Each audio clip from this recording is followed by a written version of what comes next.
आज हम BA fourth semester political science के पेपर वेस्टर्न पॉलिटिकल थॉट की यूनिट 3 शुरू करने जा रहे हैं। इसके पहले हमने 2 यूनिट पढ़ी हुई थी। सबसे पहले मैं आपको बता दूं, आपका पेपर चाहे थ्योरी का हो या MCQs का हो, यहाँ से आप 100% स्कोर कर पाएंगे। मैं आपको थ्योरी इस तरीके से करवाऊंगा कि आपके सारे MCQs उसी में कवर होंगे और प्रत्येक टॉपिक के बाद मैं मोस्ट रिपीटेड और पेपर में हर साल वाले MCQs को लूँगा। तो चलिए बिना देरी के शुरू करते हैं यूनिट 3। यूनिट 3 का हमारा टॉपिक है आज का मैकियावेली, ऑस्टिन और जीन वार्डन, इनके बारे में पढ़ना है हमें। तो चलिए बिना देरी किए शुरू करते हैं। सबसे पहले प्रस्तावना देखिए दिया हुआ है। प्रस्तावना में मध्यकालीन युग में राजनीति का अध्ययन मुख्यतः धर्म और नैतिकता के अधीन था। चर्च का प्रभाव अत्यधिक था। इसके पहले हमने रिनेसेंस रिफॉर्मेशन के बारे में पढ़ा हुआ था, जैसा कि आपको पता ही है, और उसी के साथ हमने सिसरो, एक्विनास और ऑगस्टन के बारे में पढ़ा हुआ था। तो उस समय उसमें क्या था, धर्म नैतिकता के अधीन और चर्च का प्रभाव अत्यधिक था और राज्य की सत्ता धार्मिक सिद्धांतों से नियंत्रित होती थी। किंतु पुनर्जागरण के बाद यूरोप में बौद्धिक जागृति आई, जिसके परिणाम स्वरूप राजनीति को एक स्वतंत्र विषय के रूप में विकसित किया गया। इसी काल में आधुनिक राजनीतिक चिंतन की शुरुआत हुई थी। इस आधुनिक राजनीतिक चिंतन के विकास में 3 प्रमुख विचारकों निकोलो मैकियावेली, जीन वार्डन और जॉन ऑस्टिन का महत्वपूर्ण योगदान रहा है और आज इन्हीं तीनों के बारे में हम राजनीति विज्ञान में देखेंगे। इन विचारकों ने राजनीति, राज्य संप्रभुता और कानून के नए दृष्टिकोण से समझाया है। तो सबसे पहले हम देखेंगे निकोलो मैकियावेली के बारे में। तो निकोलो मैकियावेली के सबसे पहले परिचय देखते हैं। निकोलो मैकियावेली का जन्म 1469 ईस्वी में इटली के फ्लोरेंस नगर में हुआ था। याद रखना, निकोलो मैकियावेली का जन्म कहाँ हुआ था, तो इटली में हुआ था। कब हुआ था, तो 1469 ईस्वी में हुआ था। इटली के किस नगर में हुआ था, तो फ्लोरेंस में हुआ था। ये पुनर्जागरण काल के प्रमुख विचारक थे। निकोलो मैकियावेली आधुनिक राजनीतिक विज्ञान का जनक माना जाता है। तो सबसे पहले याद रखना, आधुनिक राजनीति विज्ञान का जनक कौन है, तो आधुनिक राजनीति विज्ञान का जनक निकोलो मैकियावेली है, क्योंकि मैकियावेली ने पहली बार राजनीति को धर्म और नैतिकता से अलग करके एक स्वतंत्र विषय के रूप में प्रस्तुत किया था। इनकी प्रमुख कृतियां जो कि पेपर में बार बार पूछी गई हैं। तो सबसे पहली कृति है द प्रिंस, यह सबसे अधिक प्रसिद्ध कृति है जो कि पेपर में हर साल रिपीट होती है। दूसरी है discourse on Levi. The Prince में उसने शक्तिशाली शासक के गुणों का वर्णन किया, जबकि डिस्कोर्सेज में गणतांत्रिक शासन की चर्चा की गई है। तो याद रखना कि मैकियावेली की कौन सी 2 प्रमुख कृतियां थी, तो द प्रिंस और डिस्कोर्सेज ऑन लिवी है। आगे देखिए दिया हुआ है राजनीति और नैतिकता का पृथक्करण मैकियावेली ने कैसे किया। मैकियावेली का सबसे महत्वपूर्ण योगदान यह है कि उसने राजनीति को धर्म और नैतिकता से अलग माना। उसके अनुसार राजनीति का उद्देश्य राज्य की शक्ति बनाए रखना है, ना कि नैतिकता का पालन करना। तो निकोलो मैकियावेली के अनुसार राजनीति का उद्देश्य क्या है, तो याद रखना राज्य की शक्ति बनाए रखना है। निकोलो मैकियावेली ने स्पष्ट किया कि शासक को अपना निर्णय लेते समय नैतिकता की बजाय राजहित को प्राथमिकता देनी चाहिए। आगे दूसरी हेडिंग देखिए, अंत साधनों के उचित ठहराता है। ये निकोलो मैकियावेली ने कहा था। मैकियावेली के विचारों का सबसे प्रसिद्ध सिद्धांत है कि अंत साधनों को उचित ठहराता है। तो MCQs में आपसे पूछा जाएगा अंत साधनों को उचित ठहराता है किसने कहा था, तो याद रखना निकोलो मैकियावेली ने कहा था। इसका अर्थ यह है कि यदि राज्य के हित में कोई कार्य आवश्यक है तो उसे प्राप्त करने के लिए किसी भी प्रकार के साधनों का उपयोग किया जा सकता है, चाहे वह नैतिक हो या अनैतिक हो। ये किसने कहा था, तो मैकियावेली ने कहा था। आगे देखिए दिया हुआ मानव स्वभाव का दृष्टिकोण इन्होंने बताया मैकियावेली ने कैसा था। तो मैकियावेली का मानना था कि मनुष्य स्वार्थी, चंचल और अविश्वसनीय होता है, इसलिए शासक को जनता पर पूर्ण विश्वास नहीं करना चाहिए और उसे परिस्थितियों के अनुसार कठोर निर्णय लेने चाहिए। आगे है आदर्श शासक कैसा होता है मैकियावेली के अनुसार। मैकियावेली के अनुसार आदर्श शासक वह है जो शक्तिशाली, चतुर और व्यवहारिक हो। उसने शासक को शेर और लोमड़ी दोनों के गुण अपनाने की सलाह दी है। शेर शक्ति का प्रतीक है और लोमड़ी चतुराई का। वीडियो एंड तक जरूर देखना, आपके सारे MCQs यहीं से आएंगे। अभी मैं आपको MCQs भी लूँगा मैकियावेली की, खत्म होती ही टॉपिक मैकियावेली से रिलेटेड MCQs देखेंगे अपन। प्रेम और भय का सिद्धांत भी मैकियावेली ने दिया। मैकियावेली के अनुसार शासक के लिए बेहतर है कि वह लोगों के बीच भय उत्पन्न करे, क्योंकि लोग प्रेम से अधिक भय का पालन करते हैं। हालांकि आदर्श स्थिति में शासक को प्रेम और भय दोनों बनाए रखना चाहिए। आगे सेना संबंधी विचार में क्या थे मैकियावेली के, तो मैकियावेली ने भाड़े की सेना का विरोध किया है और राष्ट्रीय सेना का समर्थन किया है। उसके अनुसार भाड़े की सेना अविश्वसनीय होती है। तो मैकियावेली ने कैसी सेना का बहिष्कार या विरोध किया है? तो भारत की सेना का विरोध किया है और राष्ट्रीय सेना का समर्थन किया है। यहाँ से एमसीक्यूज बार बार पूछा गया है। अब इसका महत्व तो क्या निकला देखते हैं। मैकियावेली ने आधुनिक राजनीतिक चिंतन की नींव रखी। उसने राजनीति को यथार्थवादी दृष्टिकोण से देखा और धर्म से प्रभाव मुक्त किया। अब देखिए मैकियावेली से रिलेटेड एमसीक्यू जो कि पेपर में हर साल रिपीट हुए हैं, इनको देखकर जरूर जाए। निकोलो मैकियावेली का जन्म कहाँ हुआ था? तो इसका सही आंसर है फ्लोरेंस में निकोलो मैकियावेली का जन्म हुआ था। मैंने आपको बताया ये। आगे दिया हुआ है मैकियावेली को किसका जनक माना जाता है? तो मैकियावेली को आधुनिक राजनीति विज्ञान का जनक माना जाता है। क्वेश्चन नंबर तीसरा है हमारा, मैकियावेली की प्रसिद्ध पुस्तक कौन सी है? तो मैकियावेली की मैंने आपको 2 पुस्तक बताई थी, तो उनमें से एक क्या थी? द प्रिंस उनकी पुस्तक थी, जो कि प्रसिद्ध पुस्तक है मैकियावेली की। क्वेश्चन नंबर अगला है हमारा, डिस्कोर्स ऑन लिवी किससे संबंधित है? तो डिस्कोर्सेज ऑन लिवी ये जो कि मैकियावेली की दूसरी कृति थी, ये किससे संबंधित है? तो यह गणतंत्र से संबंधित है। आगे दिया हुआ है मैकियावेली के अनुसार राजनीति का उद्देश्य क्या है? तो न मैकियावेली के अनुसार राजनीति का उद्देश्य राज्य की शक्ति कायम रखना या उसे बनाए रखना है। अगला प्रश्न है हमारा, ये एमसीक्यू पेपर में देखकर जाना, मैंने सभी टॉपिक के ऐसे ही एमसीक्यू लिए हैं, पेपर में ये बार बार पूछे गए हैं। एंड जस्टिफाइज द मीन्स सिद्धांत किससे जुड़ा है? तो ये एंड जस्टिफाइज मीन्स सिद्धांत निकोलो मैकियावेली से जुड़ा हुआ है, या मोस्ट रिपीटेड एमसीक्यूज है। अगला प्रश्न हमारा दिया हुआ है, मैकियावेली के अनुसार मनुष्य का स्वभाव कैसा है? तो मैकियावेली के अनुसार मनुष्य का स्वभाव स्वार्थी होता है। आगे देखिए अगला प्रश्न है हमारा, वेरी वेरी वेरी इंपॉर्टेंट, बहुत इंपॉर्टेंट क्वेश्चन है, ये पेपर में बार बार रिपीट होता है। मैकियावेली ने शासक को किसका गुण अपनाने को कहा है? तो मैकियावेली ने शासक को शेर और लोमड़ी दोनों प्रकार के गुण अपनाने को कहा है।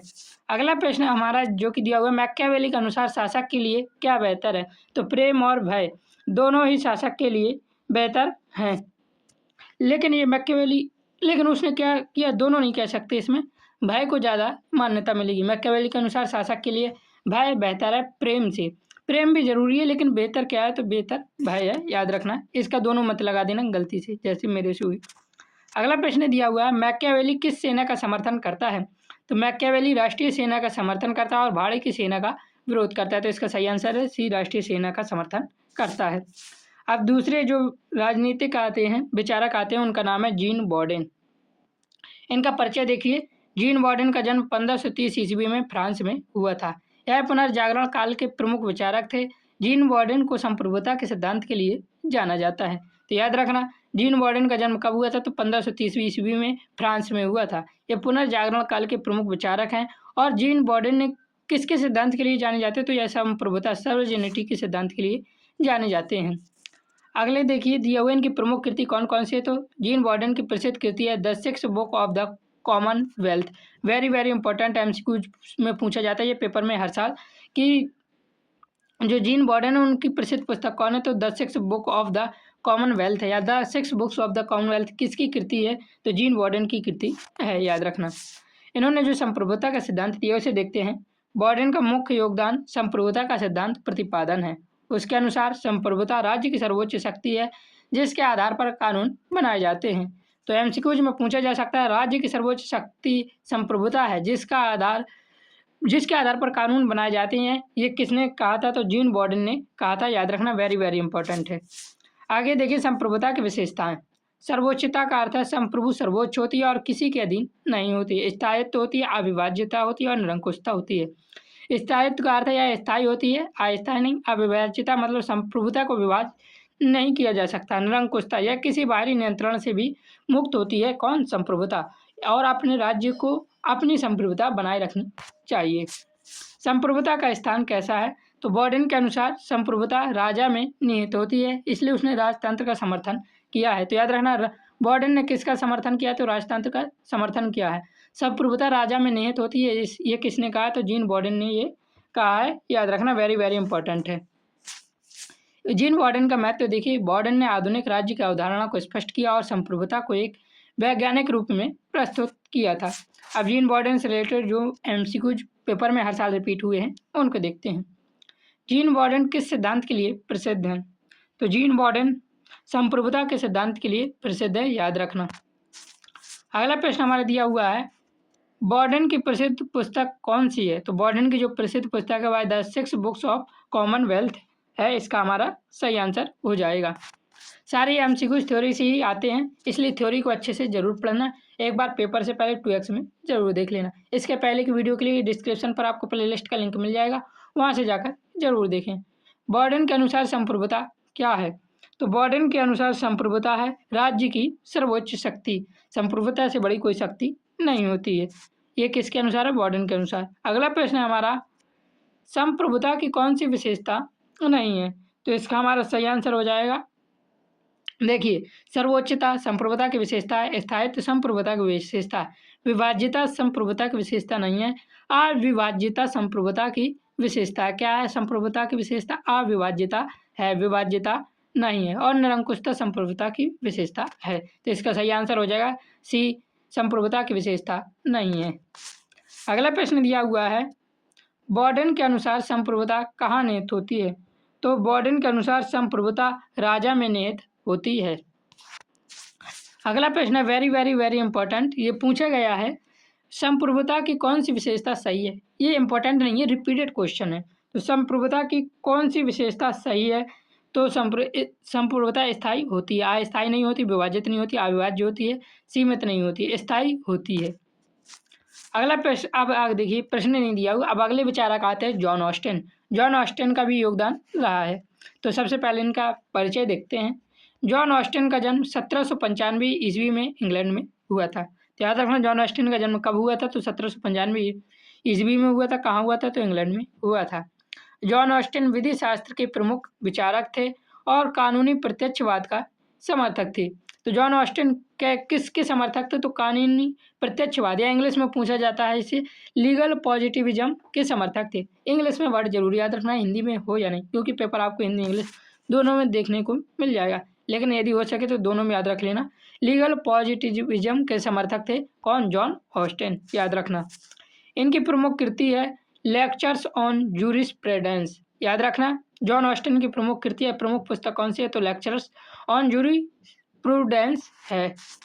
इन्होंने आदेश का सिद्धांत दिया। ऑस्टिन के अनुसार कानून संप्रभु का आदेश है। तो ऑस्टिन के अनुसार कानून क्या है? तो कानून संप्रभु का आदेश है। ये किसने कहा था? जॉन ऑस्टिन ने कहा था, ये याद रखना। यदि किसी आदेश का पालन नहीं किया जाए तो उसके उल्लंघन पर दंड दिया जाता है। ये किसके अनुसार है? जॉन ऑस्टिन के आदेश सिद्धांत के अनुसार। जॉन ऑस्टिन ने कानून के 3 तत्व बताए, उन तत्वों के बारे में देखते हैं। सबसे पहले उन्होंने बताया आदेश, कमांड, दूसरा संप्रभु और तीसरा दंड। तो याद रखना, जॉन ऑस्टिन ने कानून के कितने तत्व बताए हैं? तो 3 तत्व बताए हैं, याद रखना, आदेश, संप्रभु और दंड, ये तीनों याद रखना। जॉन ऑस्टिन के अनुसार आप संप्रभु की परिभाषा देखिए। ऑस्टिन के अनुसार संप्रभु वह व्यक्ति या संस्था है जिसका आज्ञा का लोग आदतन पालन करते हैं। तो ऑस्टिन ने संप्रभु किसे कहा है?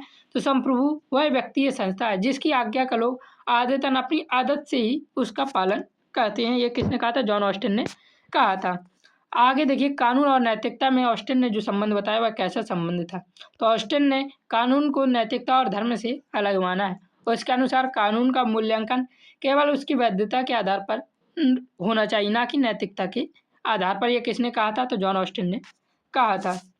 अंतर्राष्ट्रीय कानून पर जॉन ऑस्टिन ने क्या कहा? ऑस्टिन के अनुसार अंतर्राष्ट्रीय कानून वास्तविक कानून नहीं है, बल्कि यह केवल सकारात्मक नैतिकता है। क्या है? पॉजिटिव मोरालिटी है, और अंतर्राष्ट्रीय कोई वास्तविक कानून नहीं है, ये जॉन ऑस्टिन ने कहा था। जॉन ऑस्टिन के सिद्धांत का आधार देखिए, किस पर आधारित था जॉन ऑस्टिन का सिद्धांत?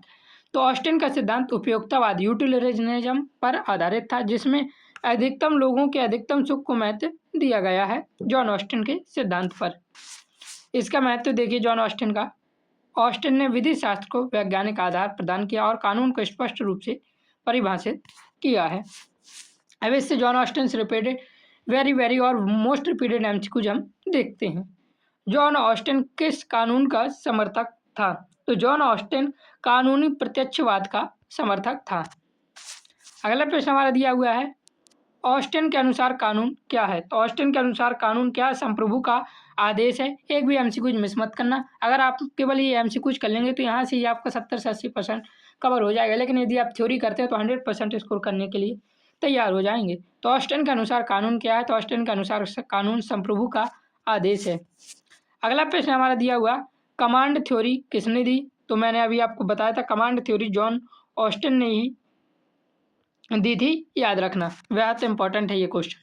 प्रश्न दिया हुआ है, ऑस्टिन के अनुसार कानून के तत्व कौन कौन से हैं? तो मैंने आपको बताया था ऑस्टिन के अनुसार कानून के 3 तत्व हैं, आदेश, कमांड, संप्रभुत्व, सबऑर्डिनेटी, दंड।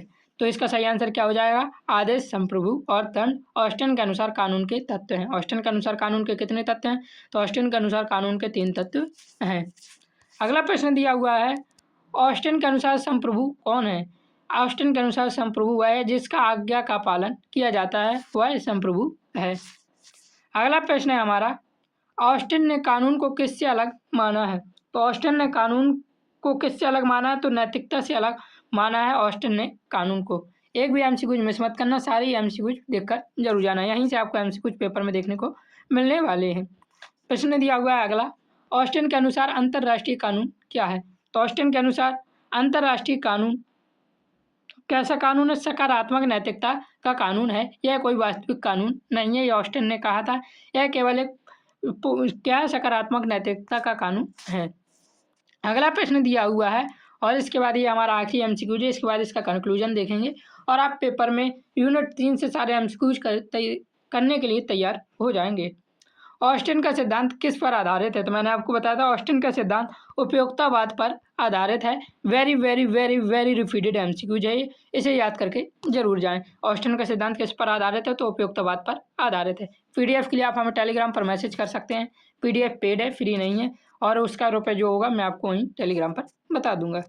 निष्कर्ष दिया हुआ है, मैकियावेली, बॉर्डन और ऑस्टिन ने आधुनिक राजनीतिक विचारों के विकास में महत्वपूर्ण योगदान दिया है। मैकियावेली ने राजनीति को यथार्थवादी दृष्टिकोण दिया, याद रखना, मैकियावेली ने राजनीति को कौन सा दृष्टिकोण दिया? तो यथार्थवादी दृष्टिकोण दिया। बॉर्डन ने संप्रभुता का सिद्धांत दिया, तो बॉर्डन, याद रखना, बॉर्डन ने कौन सा सिद्धांत दिया था? संप्रभुता का सिद्धांत दिया था, ये रिवीजन जैसा हो गया। ऑस्टिन ने कानून को वैज्ञानिक रूप में समझाया। इन तीनों विचारकों के कारण आधुनिक राज्य और राजनीति की अवधारणा स्पष्ट हुई है। इस प्रकार मैंने आपकी यूनिट 3 की सारी थ्योरी कंप्लीट करवा दी है। आप ये थ्योरी कंप्लीट करके पेपर में जाएंगे तो पूरे कॉन्फिडेंस के साथ पेपर दे पाएंगे। चैनल पर नए हैं तो चैनल को सब्सक्राइब जरूर कर लेना। पीडीएफ के लिए आप हमें टेलीग्राम पर मैसेज जरूर करिए। जय हिंद, जय भारत, राधे राधे।